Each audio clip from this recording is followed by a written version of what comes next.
aujourd'hui de mettre cette méditation ensemble sous le patronage de saint Thomas, puisque nous fêtons sa fête aujourd'hui. Je demande aussi à saint Marc, mon saint patron, d'intercéder pour moi, pour que je sois inspiré, mais vous pouvez demander à vos patrons respectifs, à vos anges, de faire en sorte aussi que chacun puisse ouvrir son cœur et qu'ensemble, on puisse vraiment faire de cette matinée que Dieu nous offre à la découverte.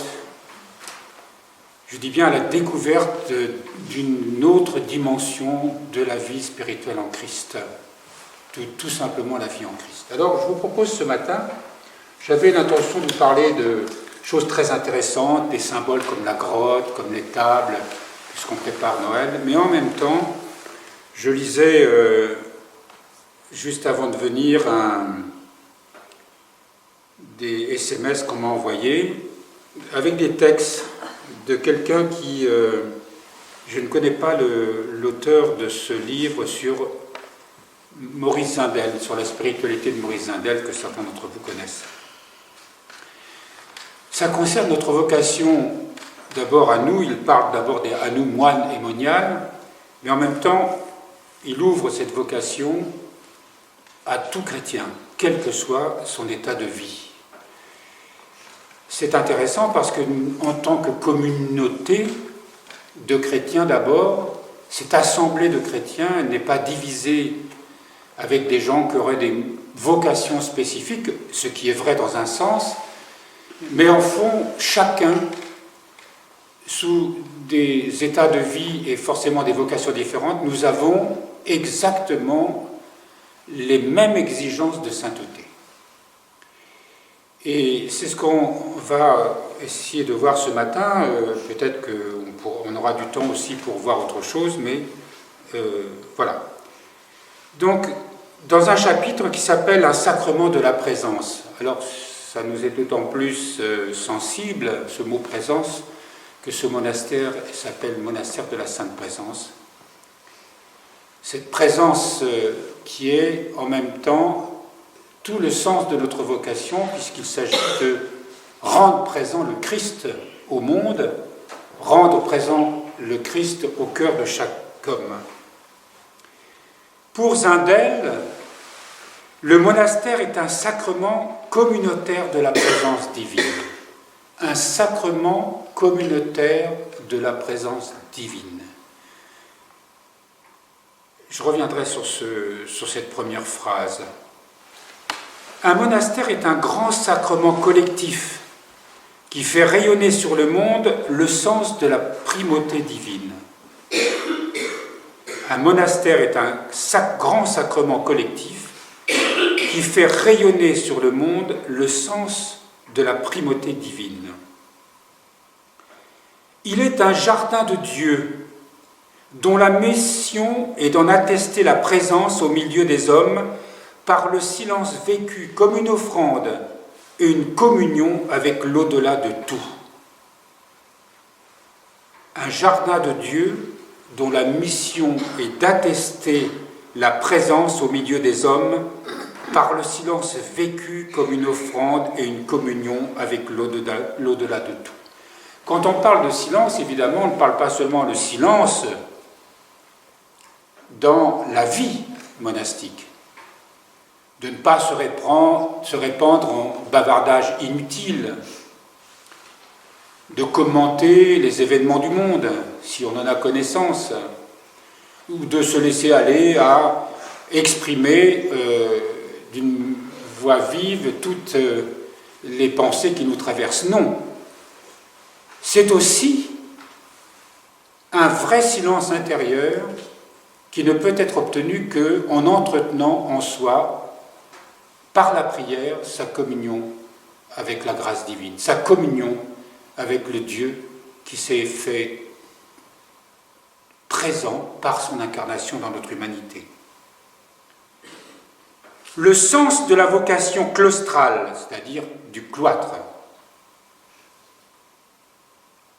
est de thésauriser le silence de l'amour, le silence de la louange, le silence du don de soi, de susciter dans le monde ces jardins de Dieu, prises d'air sur la liberté et sur l'amour. Thésauriser le silence de l'amour, c'est-à-dire engranger ces temps de silence qui sont cette communion avec l'amour. Ce silence qui est aussi l'expression de notre louange, de notre action de grâce.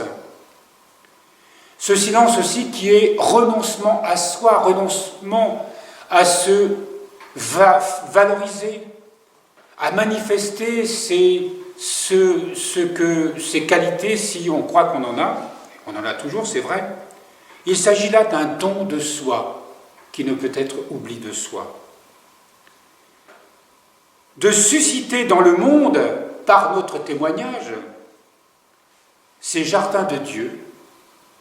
Ce jardin, on parle de ce jardin intérieur, où par le silence règne l'amour, règne l'oubli de soi, le don de soi, règne la louange.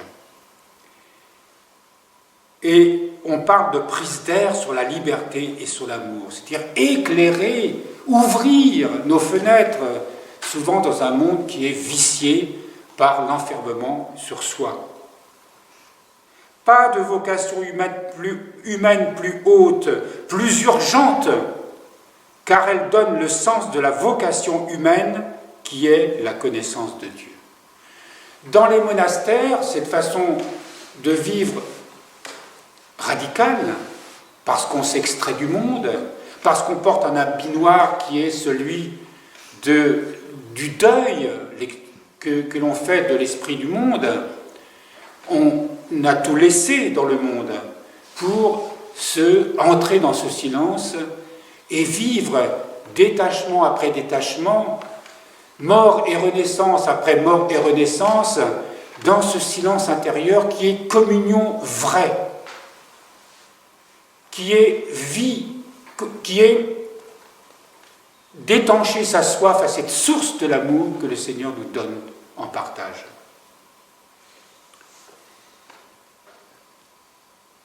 Que le monastère soit un sacrement dans le langage de Zindel, cela signifie que toute la vie doit y être comme une transparence au Christ, et une transparence du Christ, transparence au Christ, en s'offrant et en se libérant de tout ce qui fait obstacle à cette communion avec le Seigneur, et en même temps, par sa vie, de rendre le Christ transparent, vrai, vivant.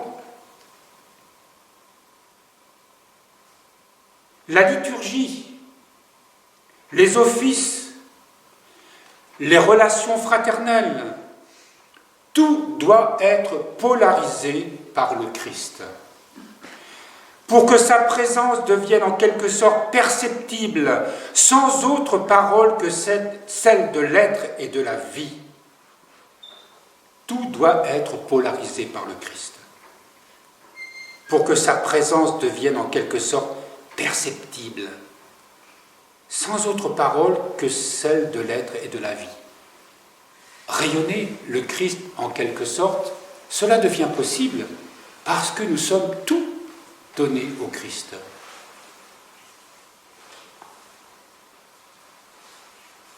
Car pour Zindel, Dieu transparaît plus qu'il n'apparaît. Et plus qu'il n'est dit. On peut parler de Dieu, prêcher comme nous le faisons ici, évidemment, tous les jours. Mais rien ne vaudra jamais que de le transparaître, que de le manifester, par cette vie d'amour qui nous appelle, qui nous habite, par ce silence qui est en nous et qui devient le vrai souffle de notre existence. Car il est inutile de nommer Dieu si on ne le vit pas. Ça, c'est une leçon pour moi, qui enseigne tous les jours, évidemment. Il est inutile de nommer Dieu si on ne le vit pas. On le défigure et on l'abîme, sinon L'exigence pour le moine ou la moniale est grande dès lors. Il est, ou elle est, appelé à un effacement devant le Christ, non pas sous la forme d'un gommage de son être propre, mais sous la forme d'une relation totalement orientée vers le Christ, qui le restitue à lui-même, transfiguré par sa présence et plus vivant que jamais.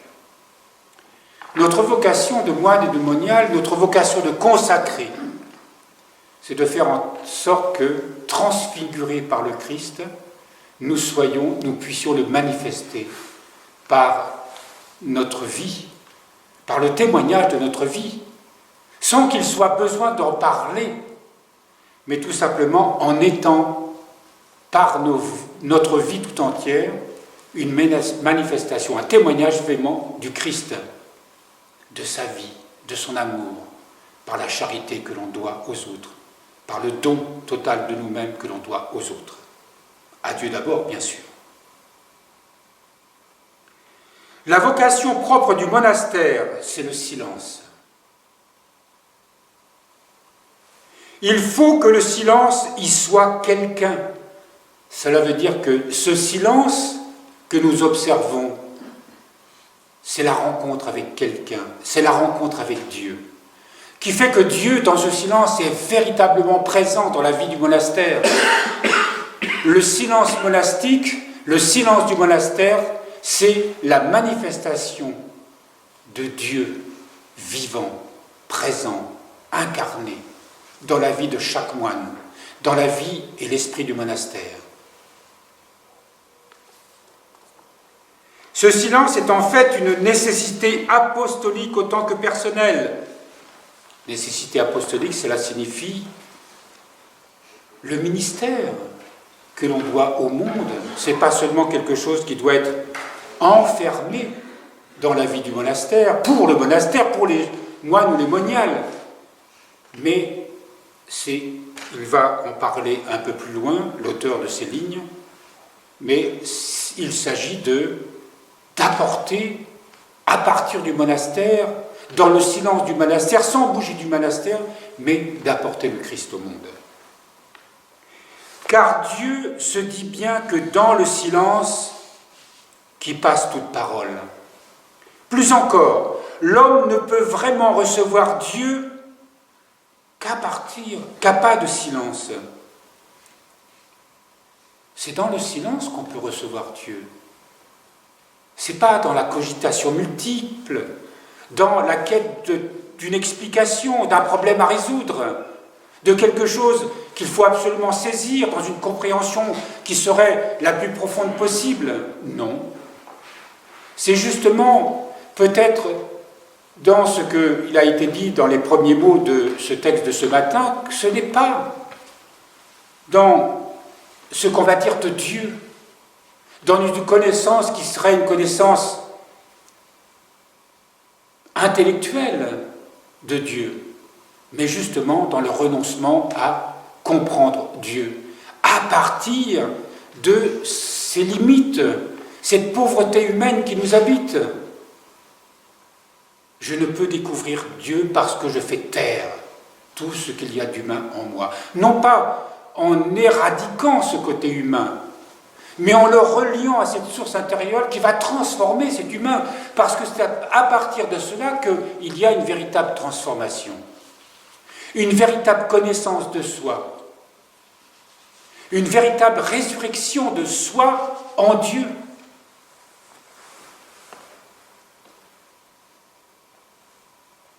Les paroles peuvent imposer, le silence propose. Les paroles peuvent être fallacieuses. Le silence offre la vérité d'une vie. Le silence offre la vérité d'une vie. Il ouvre sur la porte de la vraie connaissance de soi, vraie connaissance de Dieu, par justement cette expérience de communion, de participation à la grâce divine. Les paroles peuvent faire violence. Le silence authentique crée un espace de liberté et d'accueil. C'est la seule manière d'atteindre les autres, d'atteindre leur intimité sans la violer. C'est d'aller justement nous-mêmes jusqu'à la racine de notre être. Car finalement, si les autres plongent dans le cœur de Dieu, c'est par la même racine. Cela signifie qu'on se retrouve en communion avec les autres, en étant en communion avec ces racines profondes en nous, par laquelle nous trouvons la communion avec Dieu. Être en communion avec Dieu, c'est trouver la communion avec l'autre. C'est le comprendre d'une autre manière. C'est le voir d'une toute autre manière.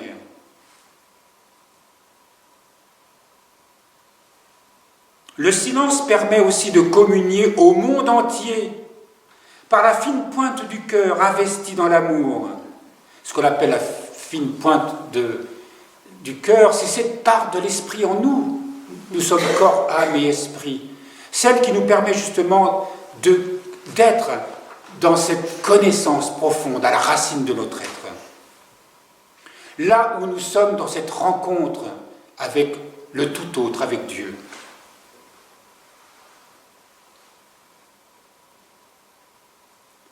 Car finalement, si les autres plongent dans le cœur de Dieu, c'est par la même racine, comme je viens de vous le dire. Le silence permet aussi de communier au monde entier par la fine pointe du cœur investi dans l'amour, ainsi que l'a admirablement compris sainte Thérèse de Lisieux, et Zindel le dit à sa manière, nous pouvons agir les yeux baissés. Nous pouvons agir partout. Quand il parle des yeux baissés, c'est cette intériorité, les yeux baissés humblement, enracinés dans les profondeurs de notre cœur, enracinés dans notre quête de cette communion si essentielle dans ce silence intérieur. Nous pouvons agir partout, sur tout l'univers, sur toute l'histoire, sur toutes les créations, sur le passé, sur tout l'avenir comme sur tout le présent, à condition que nous soyons atteints et fascinés, il faut bien l'être pour un amoureux, atteints et fascinés par cette blessure d'amour qui nous a visités, qui vient vers nous, que nous allons célébrer dans quelques jours, à travers cet enfant Dieu qui naît dans la crèche, venu épouser notre humanité, se faire moi, se faire nous, saisir l'ensemble du vivant. Ce mystère, nous ne pouvons pas le connaître.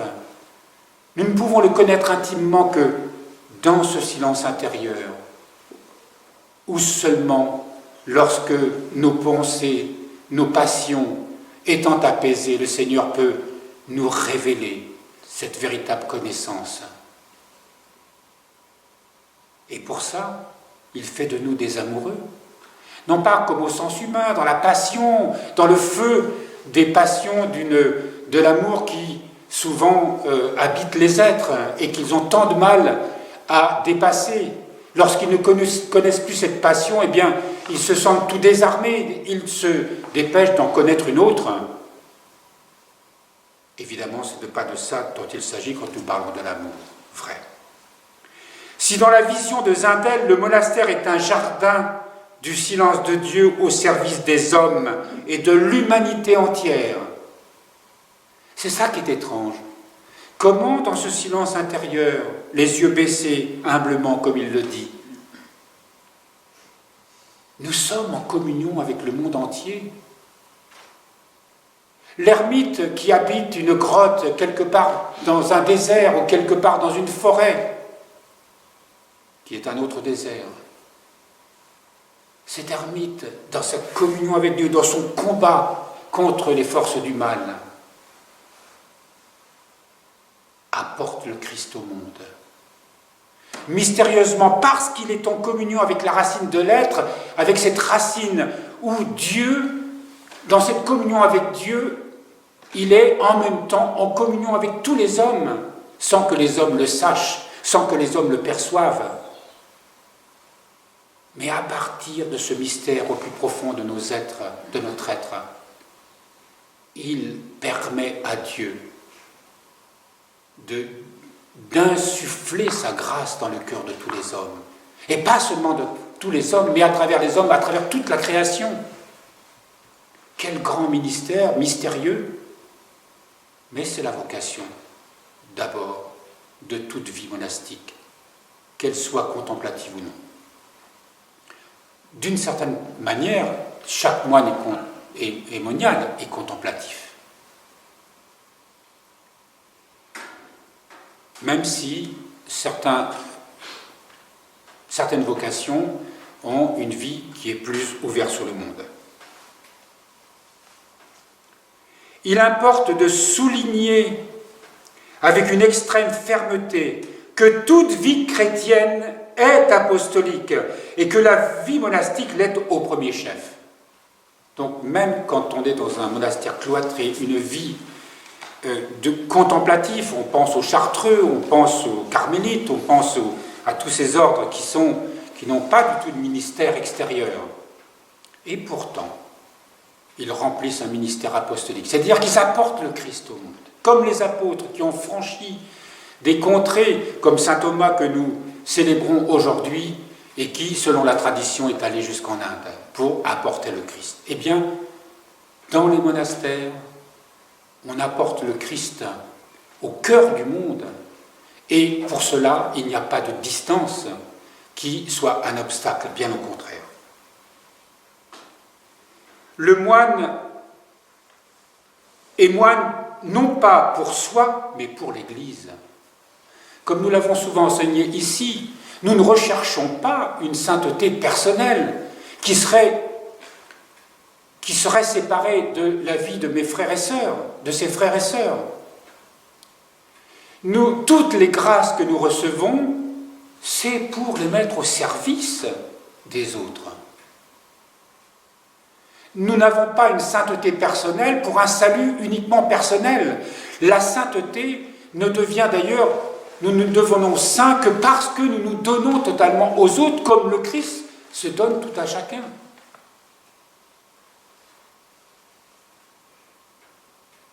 C'est en lui que l'humanité, je reprends la phrase précédente, le moine est moine non pas pour soi mais pour l'Église.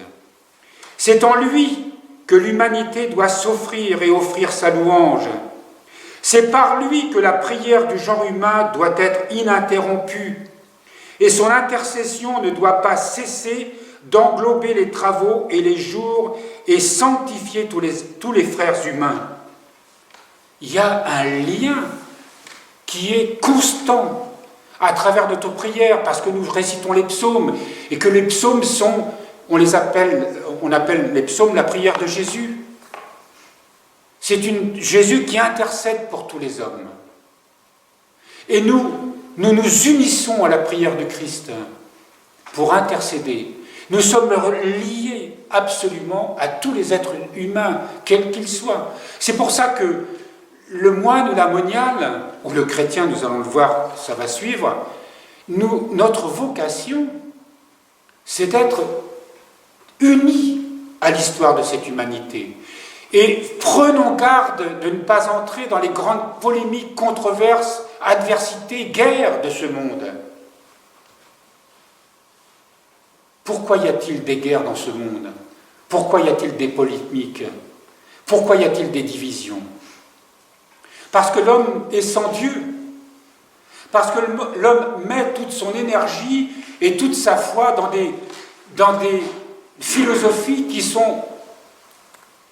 qui ne sont pas un chemin vers Dieu. Parfois, il le croit, mais il n'y a pas cette entrée dans ce silence intérieur où nous allons à la rencontre du tout autre. Nous allons à la rencontre de quelque chose qui est révélation et qui ne peut pas appartenir à la sagesse du monde. C'est pour ça qu'il est dit que, quand on parle de la croix, qu'elle est folie pour les Grecs et scandale pour les Juifs.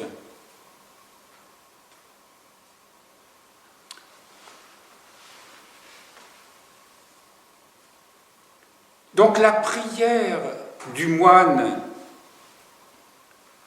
c'est par cette prière, par cette vocation, que la prière du genre humain devient ininterrompue.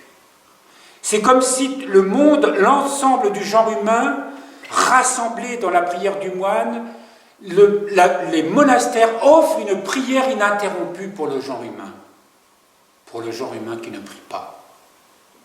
Nous sommes indissociables de tous nos frères et sœurs.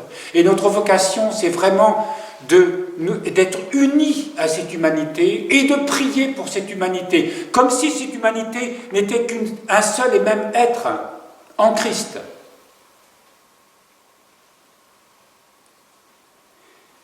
Il faut que dans un monastère aboutissent toutes les douleurs, toutes les catastrophes, tous les naufrages, toutes les chutes d'avion,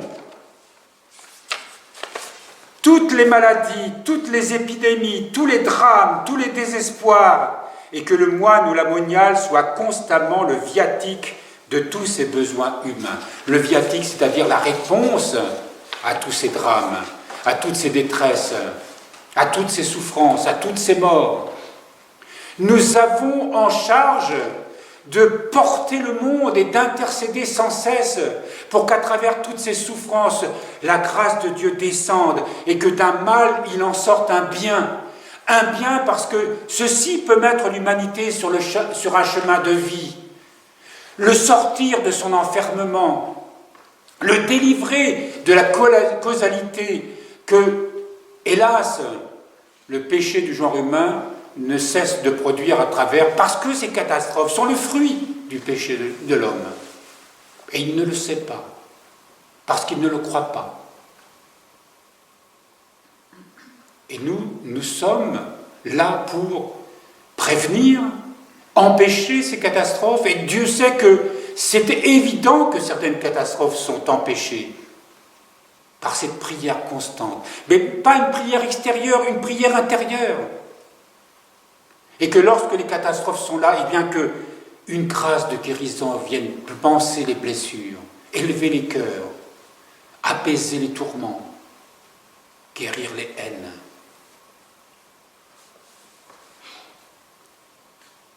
Cette vision comporte deux conséquences. La première, c'est que la vie monastique ne peut concerner seulement la sanctification personnelle, nous l'avons dit tout à l'heure. Pour Zindel, cela n'a aucun sens, car la sainteté est universelle. Ce chemin de sainteté personnelle est un désir personnel, c'est vrai, mais parce que doit dans notre cœur habiter le désir que tout devienne saint, que tous les êtres humains deviennent saints, que tous nos frères et sœurs deviennent saints. Et nous ne pouvons pas être en repos, même jusqu'à la fin des temps et au-delà, sans que cette sainteté ait délivré tout être vivant.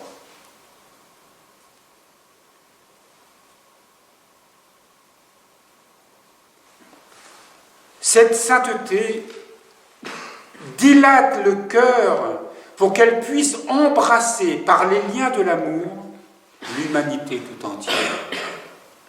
Ainsi, la croissance vers la sainteté est au service des hommes. Cultiver simplement le jardin de son âme, comme il fut dit parfois, est une perspective bien insuffisante. Devenir saint est une mission. On se fait moine ou monial précisément pour accomplir cette mission d'offrir au cœur des villes et des pays les jardins silencieux de la présence divine. Offrir au monde, offrir au cœur des villes la présence, le Christ, manifester le Christ, le révéler de l'intérieur.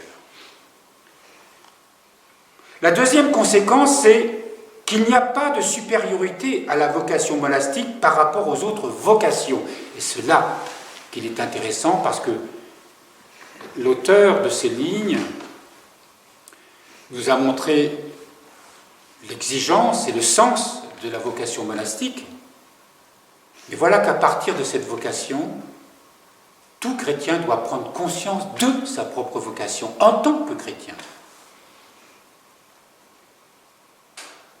Il y a différence de mission. Pour Zindel, en effet, la vocation fondamentale est celle du baptisé. Il le disait avant Vatican II. Toute vocation est digne d'un égal respect et d'une égale considération, que ce soit celle du moine, du conjoint, du père de famille ou du pape. Et toute vocation comporte une égale exigence de sainteté sous des modalités différentes. Il est de toute évidence que la perfection chrétienne, la perfection de l'amour, repose dans la vocation baptismale, que tout chrétien est appelé à la plénitude de l'amour et que le christianisme à bon marché est une invention absolument étrangère à l'Évangile. C'est intéressant, cette christianisme à bon marché. Est-ce que ce n'est pas le christianisme que nous vivons le plus souvent? Pardonnez-moi de vous dire ça, parce que je m'inclus dedans moi aussi. Il y a une vocation monastique à bon marché. On se contente du minimum.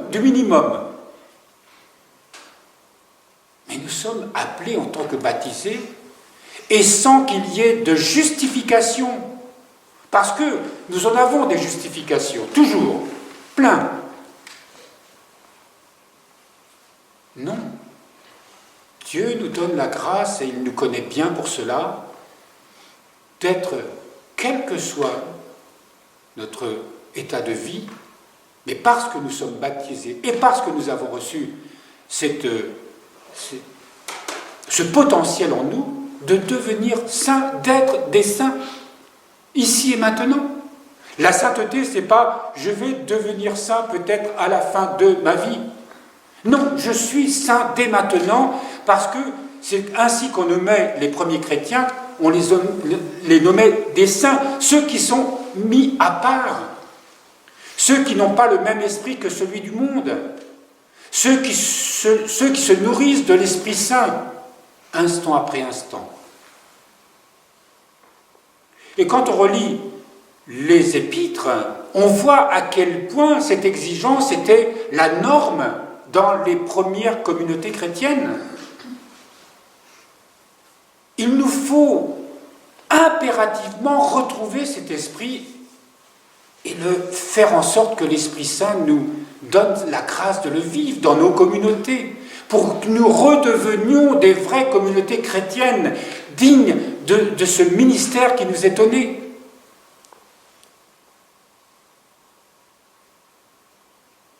La même perfection exactement s'impose à tout chrétien.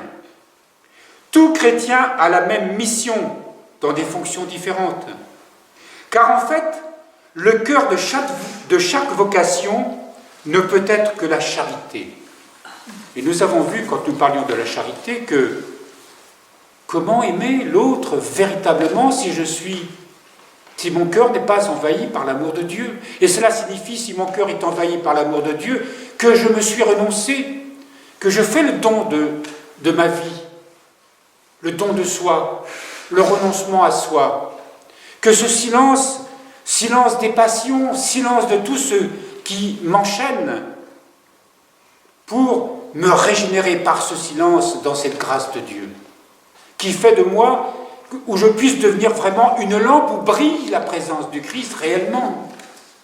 Et cet amour m'habitant me donne envie de me donner à mes frères, comme Dieu se donne à moi, à travers le Christ. Et la vocation de tout chrétien, l'appel, c'est la raison même du christianisme, ça. Pas d'être enfermé dans des institutions où on nous dit la vérité ici, la vérité n'est pas là. Où on nous dit qu'il faut croire en ceci et en cela parce que ceci est impérativement la vérité, la plénitude de l'esprit. Mais la plénitude de l'esprit ne se trouve que dans le don d'amour. Véritable, vrai. Le monde a soif d'amour. Et si nous, chrétiens, nous n'apportons pas cet amour de l'intérieur, alors le monde ne peut pas être sauvé. Mais quelle responsabilité portons-nous, puisque ce don de l'amour nous a été fait par le baptême.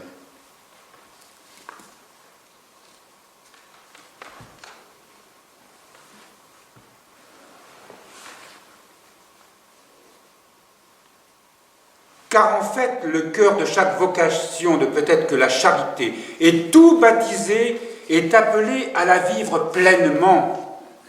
En ce sens, pour Zindel, il était impensable de dire que des vocations seraient classées plus haut que les autres, car elles comporteraient de soi une perfection plus grande, puisque la seule perfection est celle de la charité. Il est donc absolument faux qu'un certain degré de piété doive nécessairement aboutir à la vie religieuse ou sacerdotale. Souvent, on entend dire ça, vous les moines, vous avez reçu la grâce de prier pour moi. On se décharge, on se justifie. Mais non. Ceux qui sont appelés à la vie sacerdotale, c'est effectivement une voie, mais pas seulement pour être des fonctionnaires du dimanche, où on essaye de s'appliquer quand même le mieux possible à sa charge de diacre, de sous-diacre, de prêtre ou d'évêque. On peut être un fonctionnaire. On remplit un rôle quasi administratif. Est-ce que vraiment nous allons être, en tant que prêtre, en tant que diacre, en tant que membre du clergé en tout cas, est-ce que vraiment nous allons prendre ça comme un chemin de sainteté, où Dieu nous appelle à la perfection? Ou lorsque je vais lire l'Épître, ou un passage de l'Ancien Testament, ou le Saint-Évangile, parole de Dieu, est-ce que mon cœur va être embrasé du feu de l'amour lorsque je vais annoncer cette parole? Parce que c'est le seul moyen qu'elle soit d'ailleurs entendue. Le plus souvent, les gens entendent ça d'une oreille ennuyeuse, parce que c'est dit, parce que ça manque de feu, parce que ça manque d'amour. Est-ce que le chrétien qui est là et qui assiste à la liturgie a conscience du saint sacrifice auquel il assiste? Est-ce qu'il a conscience qu'il doit s'offrir lui-même en sacrifice sur l'autel? Est-ce qu'il a conscience qu'il est co-consécrateur en tant que baptisé?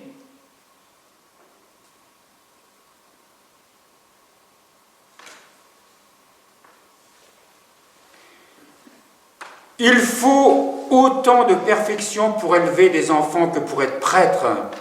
Oui. C'est difficile d'être prêtre aujourd'hui. Mais c'est difficile d'élever des enfants aujourd'hui. Plus que jamais.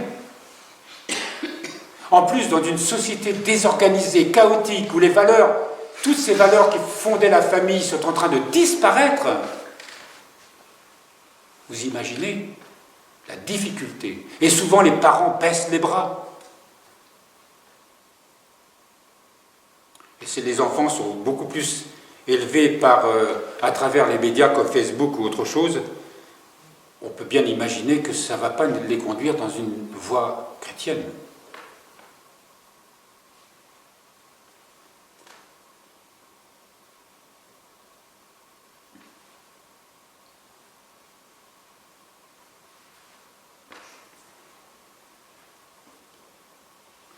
Il n'y a donc pas de supériorité de la contemplation sur l'action, mais une compénétration des deux, diverses selon les engagements de vie.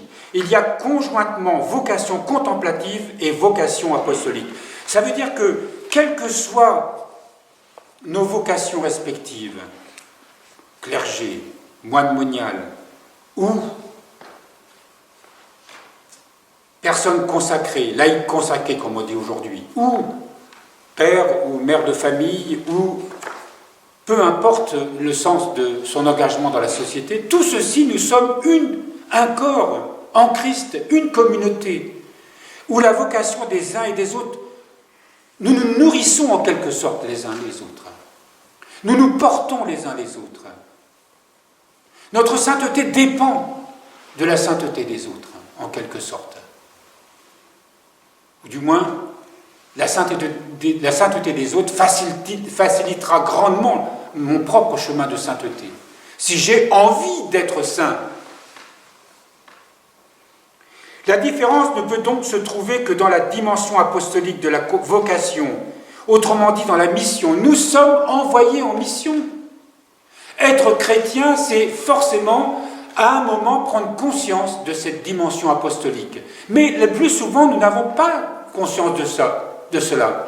On est tous enfermés plus ou moins dans notre petite vie.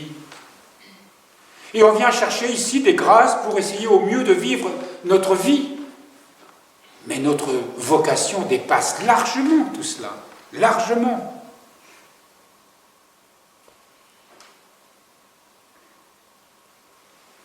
Ou plus exactement, dans la manière d'accomplir l'unique mission qui est de rendre présente le Christ et de le communiquer.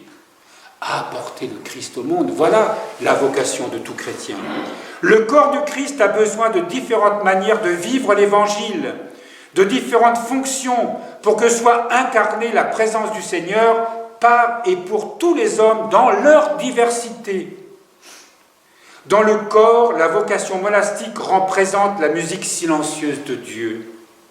Son amour agenouillé, avec respect et miséricorde, devant tous les chemins de l'homme. C'est là qu'elle trouve la spécificité de son sens.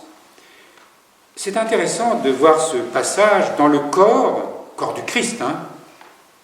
La vocation monastique rend présence la musique silencieuse de Dieu.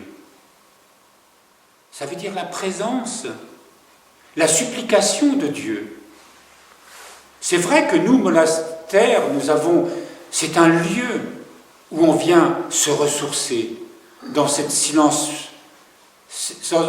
musique silencieuse de la présence de Dieu, musique silencieuse de l'amour de Dieu.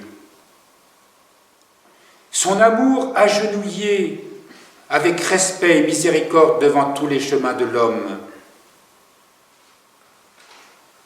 La vocation monastique comme un amour agenouillé dans ce respect, la miséricorde de Dieu devant tous les chemins de l'homme. C'est là qu'elle trouve la spécificité de son sens. Pour illustrer la mission particulière du monastère et son lien avec les autres vocations dans l'Église, il est intéressant de citer un texte de Zindel qui traite d'un aspect tout à fait particulier, mais qui le concernait dans l'accomplissement de sa propre mission, ce qu'on appelle l'oblature, les oblats. Chaque chrétien est oblat, s'offre en oblature, en oblation. Ça s'appelle le don de soi. Vrai. Il n'y a pas de demi-mesure dans la vie du chrétien.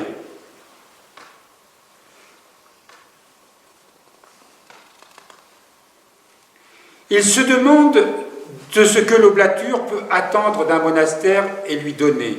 Si la vie monastique a des fonctions apostoliques, si elle est une forme éminente de la vie apostolique, il ne s'agit pas pour les oblats de singer la vie des moines, de faire comme s'ils étaient des demi-moines. Il s'agit de quelque chose d'infiniment profond et sérieux. Il s'agit d'étoffer la vie dans laquelle on est situé, vie conjugale, vie de famille, vie de travail, de cette vie contemplative dont le monastère a la charge en commun. L'oblature signifie une conscience très aiguë de l'impossibilité d'accomplir l'apostolat chrétien, qui est consubstantiel à notre baptême, sans un minimum de vie contemplative. Ça veut dire que si les chrétiens, dont normalement, quel que soit le style de vie, doit être une oblation à Dieu, une oblation aux autres, dans la charité. S'il n'y a pas un minimum de vie contemplative, ça n'est pas possible. Celui qui ne prie pas, qui n'observe, qui n'a pas une règle de prière, qui ne se remet pas en question constamment, dans la direction spirituelle notamment, dans la confession, celui qui ne recourt pas au sacrement pour sanctifier inlassablement sa vie, et qui chaque jour ne consacre pas un temps au silence intérieur, ne peut pas entrer dans un véritable chemin de sainteté. Ce n'est pas possible. Voyez comme nous sommes tout le temps dans nos pensées, happés par une agitation constante, par des préoccupations, des soucis de la vie. Certes, bien sûr que nous sommes dans les activités, bien sûr que nous avons des soucis, bien sûr que nous avons des difficultés ou des choses à résoudre, mais nous pouvons, à partir de ce silence intérieur, le faire d'une manière tranquille, paisible, pleine de foi, pleine d'humilité.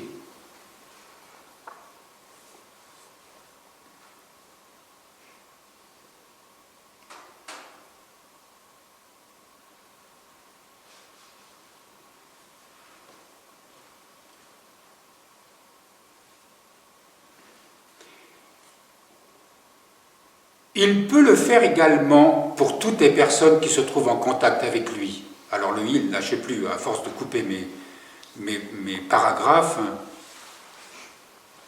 je remonte. Il s'agit de quelque chose d'infiniment profond et sérieux. Il s'agit d'étoffer la vie dans laquelle on est situé, vie conjugale, vie de famille, vie de travail, de cette vie contemplative dont le monastère a la charge en commun. L'oblature signifie une conscience très aiguë de l'impossibilité d'accomplir l'apostolat chrétien qui est consubstantiel à notre baptême sans un minimum de vie contemplative. Et le monastère sert de jardin de Dieu par les liens qu'on entretient avec lui. Il peut le faire également pour toutes les personnes qui se trouvent en contact avec lui. En quelque sorte, le monastère, justement, doit inspirer, revivifier par sa vie, justement, toutes les vocations chrétiennes. Et l'on peut se prendre à rêver que tout chrétien vienne puiser quelques parcelles de silence auprès de ceux et celles qui ont pour mission de rendre présent ce silence. Alors,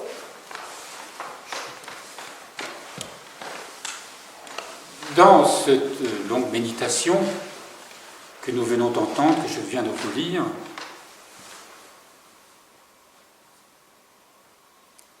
cela a pour but de nous remuer, de nous interroger.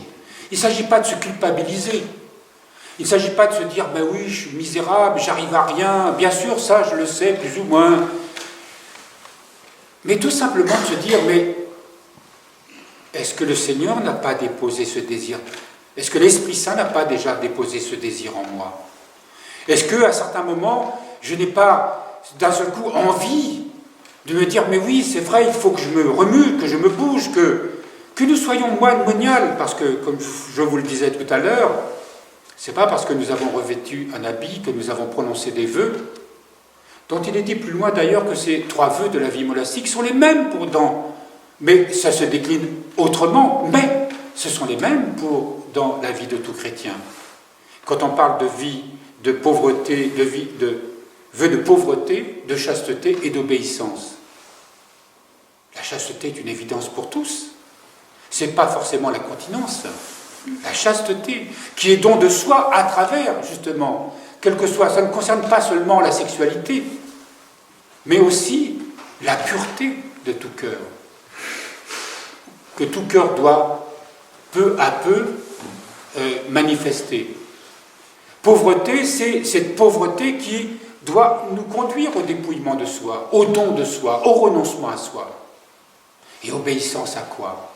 Ce n'est pas l'obéissance seulement à l'abbé du monastère, c'est d'abord l'obéissance à Dieu, dans sa volonté, à faire sa volonté. Nous devrions chaque jour et même à chaque instant dire « Que ta volonté soit faite, Seigneur, révèle-la en moi, guide-la, guide-moi. Donne-moi la force de l'appliquer au moment où je sais que je dois poser un acte. » Souvent qui est un acte de renoncement à soi. Donc, tout ce chemin qui s'ouvre à nous, nous devons avoir la foi que Dieu connaît nos faiblesses, connaît nos velléités, connaît nos fragilités, connaît nos peurs. Mais il nous donne la force. Il nous éclaire, il nous relève autant de fois qu'il le faut, pour nous rendre de plus en plus déterminés et faire en sorte que notre vie, toute notre vie, soit guidée par cet objectif-là, Ce but-là, le but de ma vie est un but de sainteté, en communion avec tous mes frères et sœurs, pour que je me donne davantage à eux, comme le Seigneur se donne à moi. Et une communauté qui est faite de monastères, qui est faite de vocations différentes, ne sont en fait que un corps tout entier qui doit apporter le Christ au monde. Nous sommes tous liés les uns aux autres, par justement ce lien que le silence nous aide à nous procurer, cette communion avec Dieu, cette communion avec le Christ, qui fait que le Christ devient vivant, pas seulement dans le cœur de chacun, plus ou moins, mais dans une communauté. Une communauté, c'est celle où les gens qui la visitent, les gens qui viennent à elle, reconnaissent le Christ vivant en elle. C'est ça notre vocation, ici. C'est pour ça que nous avons été appelés. C'est pour ça que nous existons.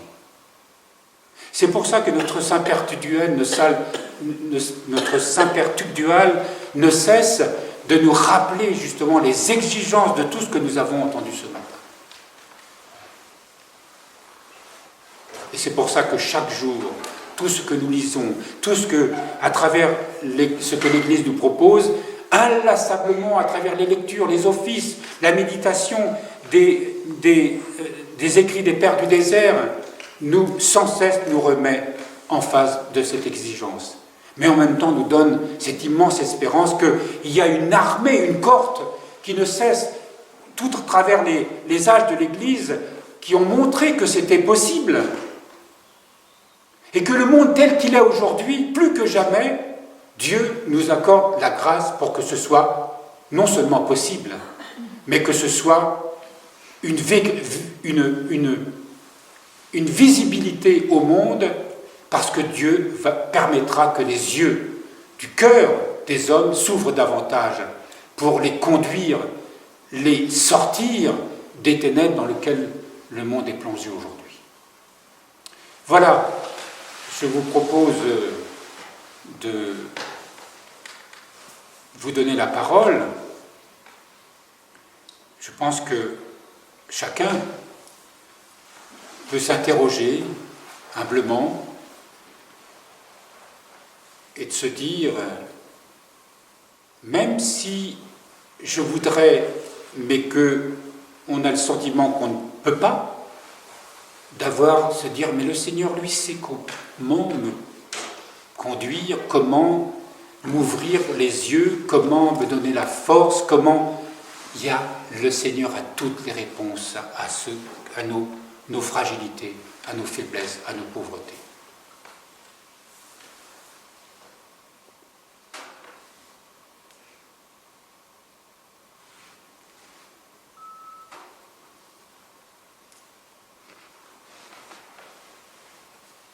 Je vous donne la parole.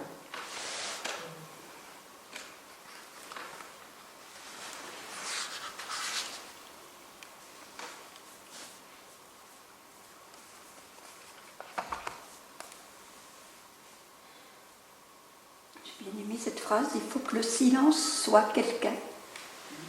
Que ce ne soit pas un silence, en fait, c'est rempli de la présence du Seigneur, quoi. Quand on est dans ce silence habité, dans cette conscience que le Seigneur est là, présent dans notre vie, qu'on lui a offert sa journée, et on peut être en silence à plusieurs, et effectivement, c'est pas pesant, c'est au contraire très, très riche, Donc manifester, quand on est ensemble, manifester ce quelqu'un. Oui. C'est ça. Oui, il faut l'avoir. Naturellement. Oui. En conscience en soi, oui.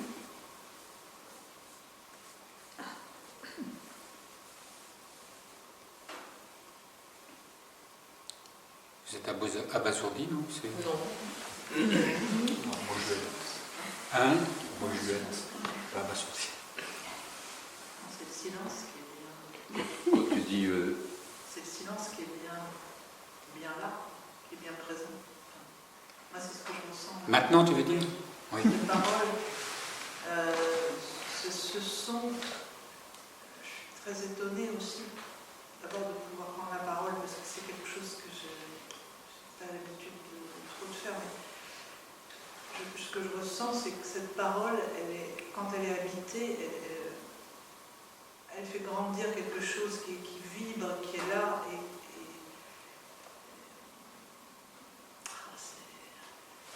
qui touche. Tu parlais, Père Marc, des yeux, la pointe.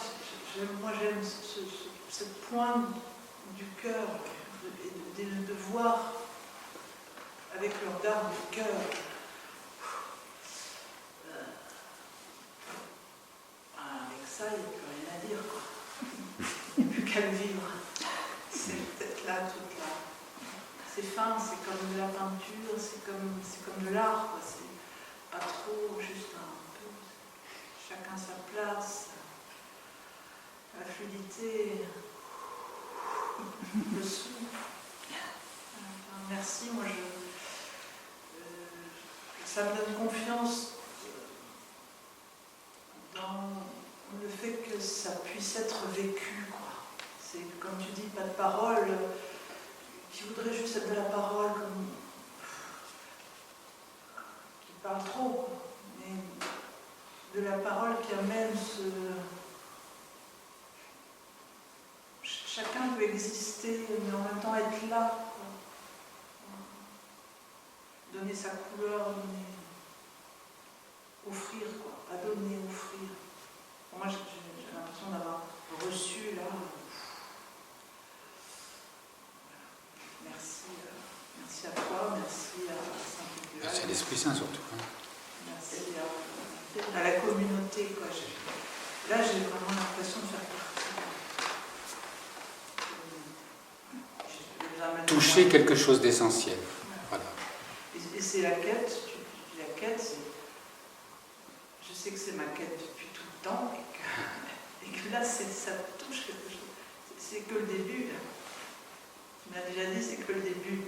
Mais c'est justement, ça ne s'arrêtera jamais. Ça sera toujours un début. Là, j'ai l'impression que ça me nourrit une émotion qui n'est pas de l'émotion émotionnelle que je connais, parce que ça fait partie aussi du vivant, de l'humain. Cette émotion qui donne envie d'être joyeux, quoi. Voilà. Merci. Merci.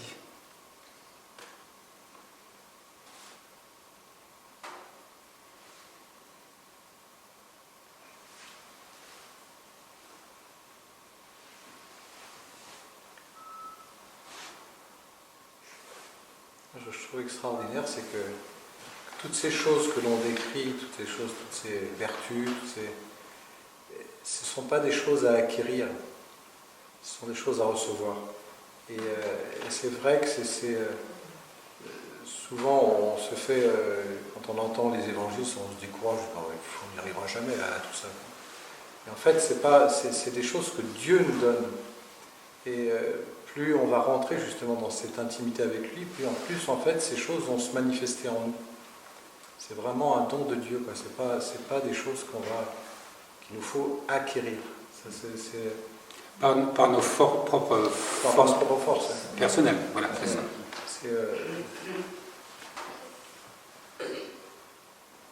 C'est extraordinaire parce que quand on voit toutes les perspectives qu'il nous offre, eh bien, en fait, elles sont là.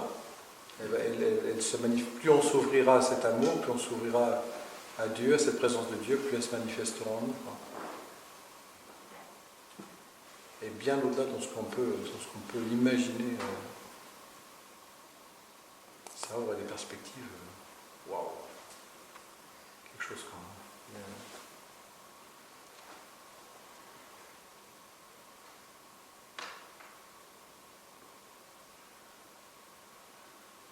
Ce qui est, pour moi, très important, c'est que nous sommes reliés les uns aux autres, qu'on le veuille ou non. Et l'autre, souvent, il est Alors, ma relation avec l'autre, elle est difficile. Hein. Et en général, on se garde à cette distance comme ça pour pas être trop embêté. Puis quand ça se frotte un peu, on réagit tout de suite. On voit à quel point nous sommes en lien avec l'autre. Mais à partir de ce silence intérieur, mais ce silence, évidemment, on l'acquiert peu à peu. On a beaucoup parlé tout au long de nos enseignements de chaque fois qu'on est en difficulté, chaque fois qu'on est dans une pauvreté, de s'ouvrir, d'accepter ça, de regarder la connaissance de soi. Ça passe par, d'abord, c'est la reconnaissance justement de tout ce qui nous limite, de tout ce qui nous empêche, de tout ce qui fait obstacle à l'amour. Et puis de savoir que sans Dieu, je ne peux rien, sans le Christ, je ne peux rien. Je ne peux rien parce que nous avons été créés pour être en communion avec lui. C'est parce que nous sommes séparés de cette communion que rien ne va plus. Et de retrouver, de sortir du péché qui est un état où on est enfermé sur soi. Le péché, ce n'est pas forcément une liste de choses moralement condamnables. C'est un état d'esprit. Je cesse d'être dans le péché au moment où je suis en communion avec Dieu. Et nos pères nous disent, mais à ce moment-là, nous sommes purs. À ce moment-là, nous sommes vivants, nous sommes vrais. C'est ça qui est extraordinaire.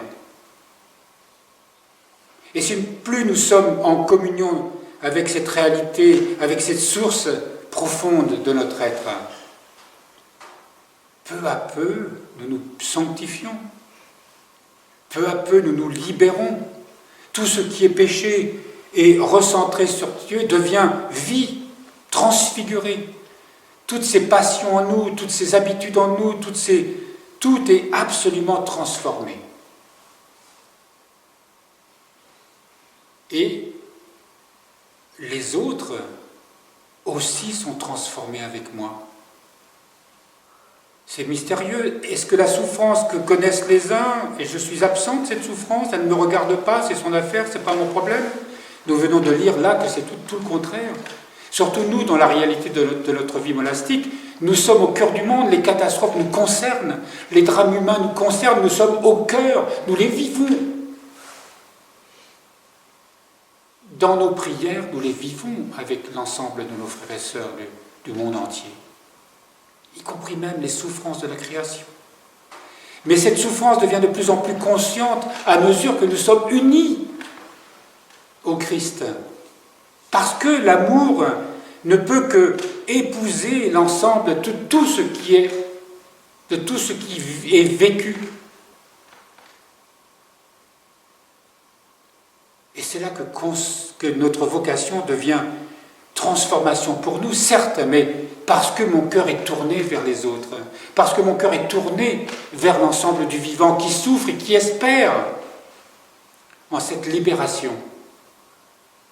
C'est parce que mon cœur est tourné vers ce désir que tout devienne enfin paix et joie que notre chemin de sainteté s'accomplisse. C'est extraordinaire, ça. Alors évidemment, souvent, à vue humaine, je me dis, mais qu'est-ce que je peux faire pour l'autre? Il souffre, je ne sais pas. Il n'y a rien à faire, si ce n'est que se sentir concerné et prier. Et autant que Dieu nous donne de le partager. Tout ça nous sera révélé, ce mystère de la communion des êtres et des choses en Dieu nous sera révélé en son temps, dans une conscience spirituelle qui ira en s'élargissant.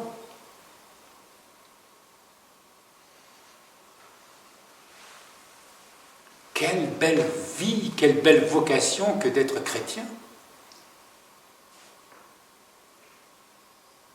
Il n'y a pas mieux. Parce que mystérieusement, on pourrait se dire, oh là là, mais si on commence à se charger de toutes les misères du monde, mais notre vie va devenir infernale. Mais non, c'est parce que le Christ a déjà pris cette souffrance en lui. Le Christ a déjà et que, en participant à la rédemption du monde, parce que Dieu nous y associe, tout devient, comme il le dit dans cette célèbre phrase de l'Évangile, « Venez à moi, vous tous qui pliez sous le fardeau, mon joug est doux et mon fardeau léger. » Notre propre fardeau devient léger. Quel mystère que plus on donne, plus on reçoit. Comment est-il possible que la joie parfaite soit possible au milieu parfois des épreuves et des tourments les plus insupportables à vue humaine? C'est le mystère de la puissance de l'amour capable de porter, de soulever des montagnes de misère, plus puissante que tous les mégatomes nucléaires de toutes les bombes de la planète, qui sont, elles, capables de détruire cette planète. L'amour d'un saint convertit des milliers de cœurs qui étaient perdus. L'amour, la sainteté d'une communauté capable de convertir et de soulever des montagnes dont nous n'avons pas idée. C'est ce à quoi nous avons été appelés ici. Le Seigneur n'a pas voulu que l'humble Église orthodoxe celtique renaisse de ses cendres pour qu'elle soit une communauté ordinaire, comme on en voit tant encore aujourd'hui. Mais nous ne sommes pas les seuls, parce que ici ou là, dans toutes les églises, Dieu est en train de remuer, est en train de transformer ces communautés, leur révéler ce à quoi elles sont appelées. Et ça a commencé déjà depuis pas mal de temps. Et nous formons des maillons d'une chaîne d'amour qui sera capable d'enserrer vraiment cette planète, d'infuser au plus profond des ténèbres, justement, d'incarner l'amour de Dieu, d'incarner le Christ.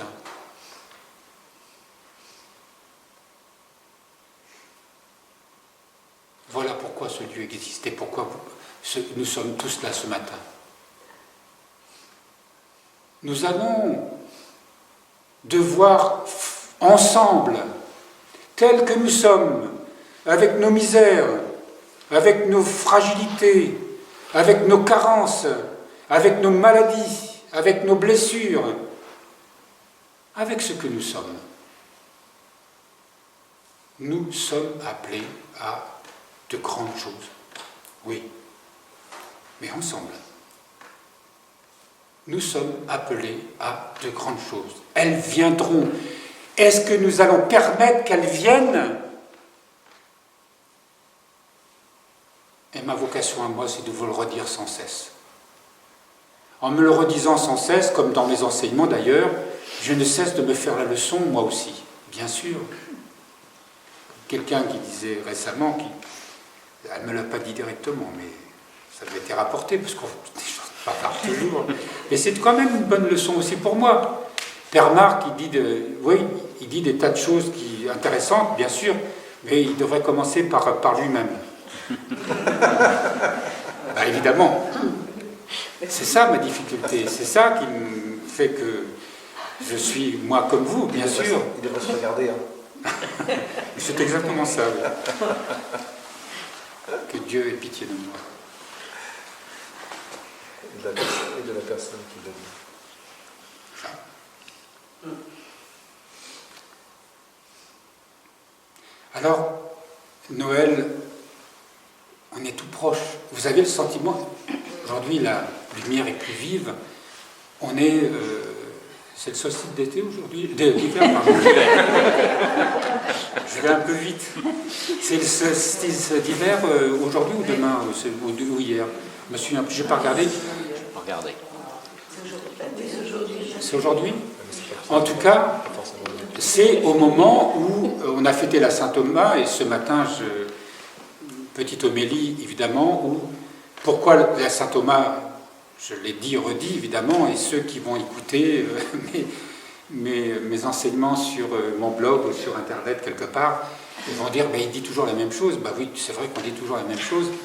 Mais aujourd'hui, quand même, c'est la Saint-Thomas. Donc, pourquoi nos pères l'ont mis le jour du solstice d'hiver, au moment où il y a ce doute entre... Parce que nos pères avaient une vision très cosmique, on était proche de la Terre. Aujourd'hui, vous savez, les gens, pour regarder le temps, ils sortent leur smartphone, ils regardent quel temps il va faire. Il suffit de lever le nez et regarder le temps. Et les anciens, moi je me souviens, j'avais dans notre village, j'ai grandi dans l'Oise, il y avait un paysan, un vieux monsieur, et la caractéristique, c'est que toute l'année, il avait toujours une paire de bottes en caoutchouc. Et on disait, il s'appelait, son nom de famille c'était Bourgeois. Et alors on disait, mais père Bourgeois, tu te laves les pieds quand même de temps en temps. Et il nous répondait, moi mes pieds, ils sont propres comme de l'or. Je ne sais pas quelle était la couleur de l'or pour lui, mais en tout cas, c'était un brave homme. Bon, il buvait un peu trop, c'était un peu sa misère. Mais alors, père Bourgeois, quel temps il va faire demain? Il regardait le temps, il avait toujours la bonne réponse. Il aurait pu être embauché à Météo France, il aurait gagné de l'argent. Aujourd'hui, il nous faut des tas de choses scientifiques pour déterminer. Alors effectivement, on est capable de déterminer, mais on ne sait plus interpréter les choses du temps. On ne sait plus regarder la nature. Et c'est vrai que être en communion avec tout ce qui est, c'est de sentir. Voilà. Les gens qui sont encore proches de la Terre peuvent sentir comment le temps va évoluer dans une journée ou quel temps il va faire demain. Peut-être pas la semaine prochaine, mais demain sûrement. Je sais plus pourquoi je vous disais ça. Dans le chapitre sur la grotte, Oui. à la fin, il fait bien cette notion aussi reliée à la Terre, au cosmos. Oui. La notion de la grotte, de la naissance, Oui. la venue du Seigneur dans la Ben, cette terre. grotte dont il parle, c'est justement cette grotte secrète au plus profond de nous-mêmes. C'est le seul endroit où on peut rencontrer le Seigneur, quoi. C'est le seul endroit où le Seigneur peut habiter, où il est déjà, bien sûr. Et c'est l'endroit qui nous permet d'être en communion, comme on l'a dit tout à l'heure, comme ça a été dit, avec nos frères et sœurs, mais forcément avec l'ensemble du vivant, et forcément avec tout ce qui anime la vie de notre planète et le temps. Voilà. Je pense que quand on est vraiment intériorisé dans ce silence intérieur, qu'on n'est plus pollué par tout ce qui nous arrache à ce silence, on a une espèce de connaissance naturelle de ce qui est. C'est marrant cette notion qu'on a, en fait, dont on parlait, en disant que Dieu il est là ou il n'est pas là, il est selon notre état, quoi. Et quand nous on n'est pas dans le bien, donc Dieu n'est plus là, quoi. En fait, c'est pas vrai. Oui, Dieu est toujours là. Il ne peut pas partir et revenir au gré de nos états intérieurs. Et nous, Mais c'est intéressant parce que c'est nous qui n'y sommes pas, quoi. Mais c'est notre Et vie. c'est plein de nous-mêmes. ce que je vous disais l'année dernière, samedi dernier, en reprenant des écrits qu'on a médités, est-ce que je suis bien chez moi? Et c'est intéressant, chez moi, c'est d'être dans cet intérieur-là, le vrai lieu de là où je suis, cette grotte, mais qui n'est pas un lieu obscur, au contraire, c'est le lieu le plus lumineux, le plus immaculé de notre être. Est-ce que je suis chez moi? Ou est-ce que je ne suis pas ailleurs, quelque part, dans mes pensées? Voilà, c'est ça la différence. est-ce que j'y suis bien? Comment? Est-ce que j'y suis bien? Est-ce que j'y suis bien? Oui. Si on est ailleurs, c'est qu'en fait on n'est pas bien chez soi. Oui.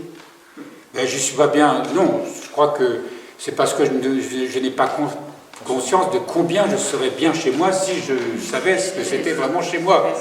Voilà. On est toujours bien chez soi d'ailleurs. Et on a besoin, dans cette méditation de la grotte justement, il dit, on a besoin de se retrouver dans ce silence intérieur, dans ce chez soi. C'est là qu'on est bien, justement. C'est quand on est ailleurs qu'on n'est pas bien. Et comme on n'est pas bien ailleurs, on s'étourdit. On se donne l'illusion d'être bien en s'étourdissant. Mais ce n'est pas... C'est purement illusoire. Je ne suis pas chez moi. Et être chez soi, c'est être en communion avec le Seigneur. Ben oui, on est bien parce qu'il est là. Voilà. Parce que je retrouve l'intégrité de mon être. Je ne suis pas intègre parce que... Pourquoi j'ai de l'angoisse? Pourquoi je me justifie? Pourquoi je suis toujours en train de dire que le mal vient d'ailleurs parce que je ne suis pas bien? Non. C'est parce que je ne suis pas dans cette communion avec le Seigneur, dans l'acceptation de ce qui est. Nous l'avons vu maintes et maintes fois, mais on y reviendra, bien sûr. Mais quand on ne cesse d'aller chercher des réponses ailleurs, mais que c'est dans cette communion avec le Seigneur que toutes les réponses nous sont données, que toutes les guérisons nous sont données. Je rebondir aussi sur ce que tu dis, Annick, là. Pardon? J'avais envie de rebondir sur ce qu'a dit Annick, c'est que dans cette communion avec le Seigneur, on est aussi en communion vraiment les uns avec les autres, quoi. Et vraiment, ça fait du bien de se sentir relié, capable de s'épauler, de marcher ensemble. Et ça, justement parce que l'autre peut être sujet de souffrance, Oui. ce qui est une évidence. Sujet de souffrance parce que je ne le comprends pas, parce qu'il a des attitudes qui, pour moi, sont des adversités, etc. Parce que ça vient jeter un trouble en moi, eh bien, évidemment, quand on a la foi, on accepte ce qu'on appelle, ça c'est une croix, c'est un moment de souffrance, c'est une réalité, je suis crucifié, je ne parviens pas à dépasser ça, alors je tente de me débarrasser de ça ou de l'apaiser en essayant de mieux comprendre ou en me justifiant de mille et une manières, bref, je me débat. Alors je peux trouver une paix relative, je cadre tout ça dans quelque chose que rationnellement ça va me permettre de donner un sens, mais ce n'est pas une guérison en soi. J'établis des rapports qui me permettent de me situer par rapport à ça, mais il ne peut pas y avoir d'amour, hein. Vrai. Il s'agit là j'accepte de me sentir, je suis dans une affliction. Et cette affliction, la foi me dit, la foi c'est ce mystère du cœur qui me dit, ce n'est pas un problème. Certes, tu vis une épreuve, mais c'est une chance. Et comme souvent, personnellement, je prends l'exemple des arts martiaux, pour en avoir pratiqué un quand j'étais jeune, quand j'étais plus jeune, et l'autre n'est pas un adversaire, il est une part de moi-même. Ce que je crois comme une dualité, comme des choses qui s'opposent, m'est au contraire nécessaire. Mais il me faut pour cela faire intervenir ce qui me manque, pour que ne pas être dans un combat où il y aura un vainqueur et un vaincu, ce qui ne va pas résoudre le problème. L'adversaire que j'ai en face de moi dans un art martial, ce n'est pas de le terrasser, c'est de transformer, d'accomplir cette énergie pour en faire une figure magnifique. On raconte d'ailleurs, je ne sais pas si ce que je vais vous dire est juste, mais au moins dans l'esprit, c'est un samouraï qui provoque quelqu'un qui ne connaît pas le métier des armes, mais qui est un sage et qui est certainement un grand méditant, un homme apaisé. Et il ne refuse pas le combat, mais il se met dans une position parfaite de méditation. Et le samouraï, qui n'est pas un guerrier ordinaire, qui est un homme sur une voie spirituelle, reconnaît qu'il a en face de lui un maître. Et à ce moment-là, il s'incline. Et en fait, c'est dans tout ce qui nous afflige de découvrir que ce n'est pas quelque chose qui est en train de me démolir, comme je le crois trop souvent, mais en immergeant cela dans le cœur de Dieu, par justement en m'intériorisant et en appelant la grâce de Dieu, de découvrir que combien ce qui m'afflige est nécessaire pour que je puisse s'opère en moi cette transformation qui va me faire découvrir ce renoncement à soi, ce don de soi. Ce chemin d'humilité qui m'a fait faire découvrir cet amour que je cherche et qui est au cœur de chaque être, qu'il le sache ou non. Les gens qui dans le monde courent après mille et une choses pour essayer de s'étourdir ne savent pas qu'ils cherchent désespérément ce qui est au plus profond d'eux-mêmes, mais qu'aucune chose extérieure ne pourra leur apporter. C'est mystérieux ça quand même. Hein. C'est pour ça qu'on dit que la croix qui m'afflige, elle est un arbre de vie. Si, est-ce que je vais faire en sorte qu'elle soit un arbre de vie? Voilà, tout va dépendre de comment je vais entrer dans ce silence intérieur, m'affranchir de tout ce qui m'afflige, ces combats intérieurs, ces justifications, ces colères, c'est tout ce qui me montre combien je suis pauvre et en état d'échec.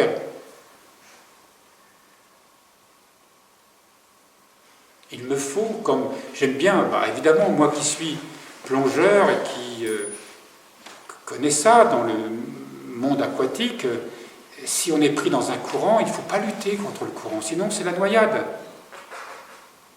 Il faut utiliser, le courant est là, qu'est-ce qu'on fait? Et où va-t-il me mener? Je ne sais pas. Mais si je ne panique pas et si je me dis, voilà, il y a un sens, c'est une leçon spirituelle. Même si je n'aurais pas dû me trouver là, parce que quelquefois, évidemment, ce qui nous arrive est le fruit de nos erreurs, et la conséquence de nos comportements, de notre vie. Dieu d'un mal peut faire un bien. De quelque chose qui peut sembler dramatique, Dieu peut en faire quelque chose de puissamment régénérant.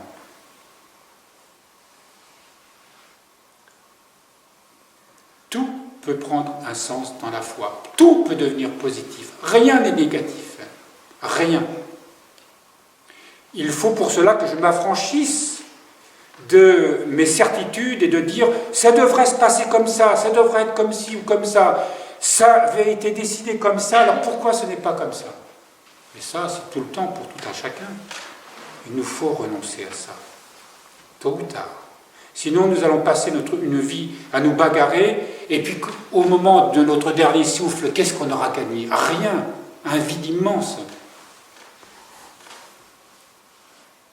Chaque instant qui nous est donné peut être chemin de vie, et plus particulièrement quand nous sommes affligés. Et oui, c'est étrange, mais c'est là qu'on peut nous ouvrir plus pleinement à la grâce de Dieu. Beaucoup plus que dans les moments de méditation où effectivement j'ai une prière paisible, profonde. Elle est nécessaire, bien sûr, c'est évident.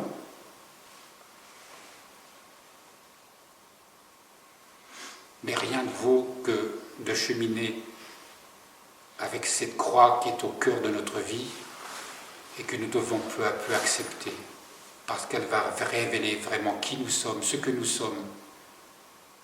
Et au cœur de ces ténèbres qui se révèlent à nous, de découvrir que la lumière brille dans ces ténèbres, qu'elle est présence, qu'elle est ce quelqu'un qui m'attend là où justement je ne le cherche pas, où je n'ai pas envie de le trouver d'ailleurs, puisque je ne veux pas reconnaître, je continue d'affirmer une image de moi, que je continue auquel je crois fermement, mais c'est quand j'ai plus d'image de moi, quand je suis, au contraire, j'ai une image qui me paraît cassée, où je souffre de ne plus avoir d'image, de me sentir nul, pauvre, honteux, parfois même misérable. Et Dieu va me révéler cette autre image qui est en moi, que lui seul peut révéler. Et il faut pour cela que je sache que l'image que je me forge, et qu'on met parfois une vie à se forger, tôt ou tard, elle sera mise en échec. Tôt ou tard, elle m'apparaît. Et ça ne peut pas apparaître autrement que dans les afflictions de la vie, de l'existence. Il n'y a pas d'autre chemin. Ceux qui croient que la spiritualité vraie peut s'affranchir de ça sont dans l'illusion.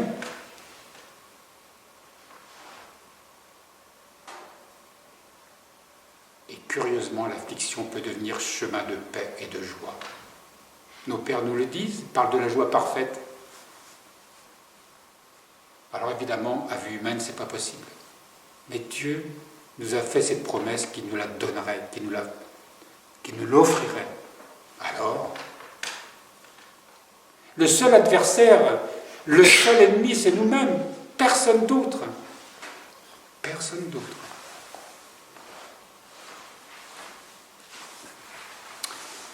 Est-ce que, par rapport à tout ce qu'a dit Père aussi, Père Nathanaël, par rapport à... Moi je vois cette idée que la problématique vient qu'on se croit séparé. Donc à partir du moment qu'on se croit séparé de Dieu, on se croit séparé aussi de l'autre, de nos frères et sœurs. Et donc on rentre dans le conflit. Et à partir du moment où on reconnaît qu'on n'est pas séparé de Dieu, on peut ouvrir cette conscience, voir que dans cette unité qu'on a avec Dieu, nos frères aussi sont dans cette unité. Et donc, je rebondis aussi sur ce maître dont tu as parlé, qui se met dans la posture parfaite. En fait, il est dans cette unité, et en fait, c'est pas une technique. Quelque part, il englobe l'autre dans cette unité. Qu'est-ce qu'on peut faire à partir de ce moment-là? Comment dire? À partir du moment qu'il y a une ouverture et qu'il n'y a pas de confrontation, la confrontation disparaît, donc l'autre il ne peut pas être dans quelque chose... C'est ça. Alors, ça ne veut pas dire qu'on n'aura pas à souffrir d'une situation qui peut durer, etc. Mais soi-même, on va chercher une paix profonde. Oui, oui. On peut subir quand même il y a des conséquences à nos actes, il y a des conséquences aussi, nous sommes mêlés, il y a une certaine souffrance qui existe, mais c'est une souffrance qui ne détruit pas, qui élève. C'est ça le mystère. La croix nous élève. Saint Jean le dit, quand le Christ parle qu'il sera élevé, il parle de sa croix. Nous aussi, nous sommes élevés, mais élevés au sens spirituel et humain du terme. Et laissons agir le mystère.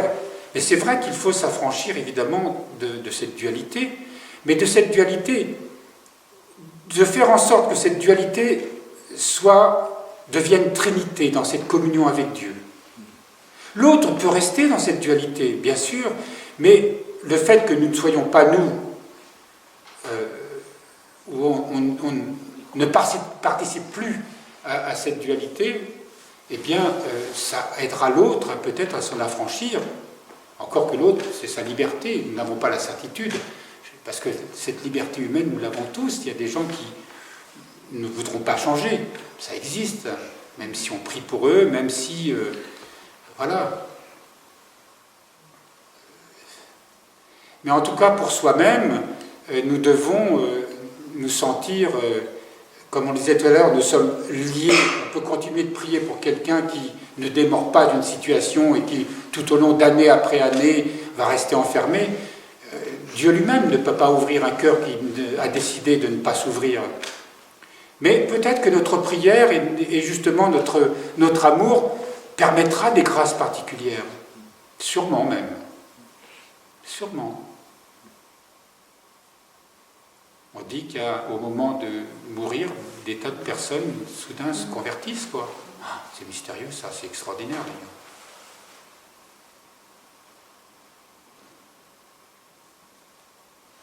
Voilà, chers frères et sœurs, il est... voilà, on a déjà de quoi méditer pour nous préparer à Noël, à cette rencontre extraordinaire avec le Seigneur, qui résume tout ce qu'on a dit ce matin. Une vraie rencontre intérieure, vraiment. Que cette crèche qui se prépare au fond de l'Église, ce Christ qu'on va adorer, ça soit vraiment une joie intérieure mystérieuse. Et je crois qu'on a quand même assez bien préparé, ou du moins autant, du mieux qu'on a pu le faire, cette fête de la Nativité, et je crois qu'elle sera cette année différente. Voilà, je vous remercie d'être venu ce matin et d'avoir...